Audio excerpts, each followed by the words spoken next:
अगर जुलाई महीने में आपको भी बैंक से जुड़ा कोई ज़रूरी काम करना है तो ये खबर आपके लिए बेहद ज़रूरी है। अगले महीने देश भर में बैंक 12 दिन बंद रहेंगे। ऐसे में अगर आपने पहले से योजना नहीं बनाई तो आपको परेशानी का सामना करना पड़ सकता है। जी हाँ, दरअसल जुलाई में 4 रविवार और दूसरा और चौथा शनिवार मिलाकर कुल 6 आम छुट्टियां रहेंगी। इसके अलावा अलग अलग राज्यों में स्थानीय त्योहारों और खास मौकों की वजह से 6 दिन और बैंक बंद रहेंगे।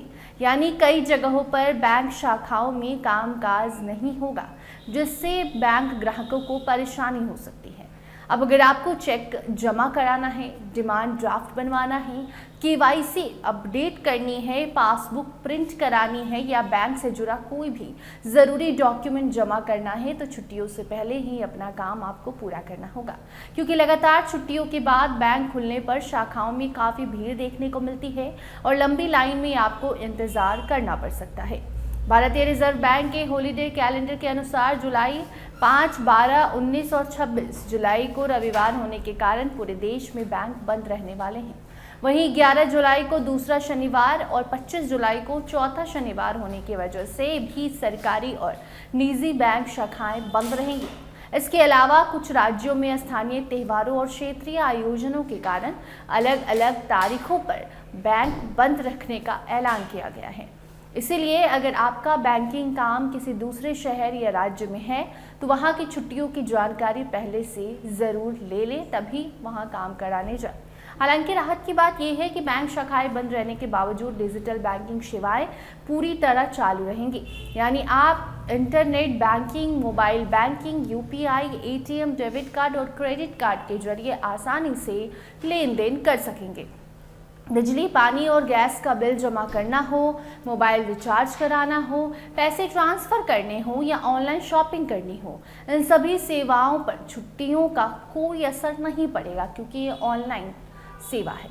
एटीएम में भी ग्राहकों की सुविधा के लिए नोटों की कोई कमी नहीं होगी, लेकिन ध्यान रखें कि check clearance, demand draft, locker का इस्तेमाल, पासबुक प्रिंटिंग और डॉक्यूमेंट्स का सत्यापन जैसे काम केवल बैंक शाखा खुलने पर ही किए जा सकेंगे। इसीलिए ऐसे ज़रूरी कामों को आखिरी समय तक टालने की गलती बिल्कुल मत कीजिएगा। अगर आपको लोन की किस्त जमा करनी है या बैंक से जुड़े ज़रूरी डॉक्यूमेंट्स पूरे करने हैं तो छुट्टियों को ध्यान में रखते हुए पहले ही अपना काम निपटा लें। व्यापारियों और कारोबारियों को भी नकदी और बैंकिंग लेन देन की योजना पहले से ही बना लेनी चाहिए, ताकि उनके काम पर इसका कोई ज़्यादा असर ना पड़े। कुल मिलाकर जुलाई में बैंकों की 12 दिनों की छुट्टियां ग्राहकों के लिए पहले से तैयारी करने का मौका है। समय रहते ज़रूरी बैंकिंग काम पूरी कर लें और जहां संभव हो डिजिटल बैंकिंग सेवाओं का ज़्यादा से ज़्यादा इस्तेमाल करने की कोशिश करें।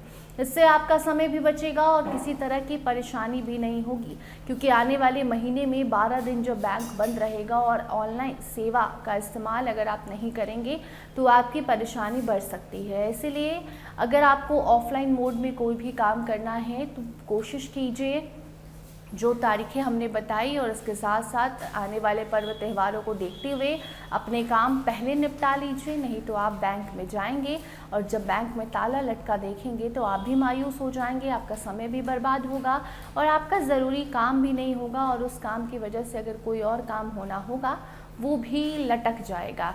इसलिए समय समय पर आपको हम जानकारी देते रहते हैं कि कब बैंक खुलेगा, कब बैंक बंद रहेगा। और ऐसे में जुलाई महीने को लेकर जो जानकारी आई है वो ये है कि पूरे जुलाई में 12 दिन बैंक बंद रहेंगे देश भर के। तो ये जानकारी आप अपने लिए सुरक्षित रखिए, ताकि फ्यूचर में आपको कोई जुलाई महीने में दिक्कत ना हो।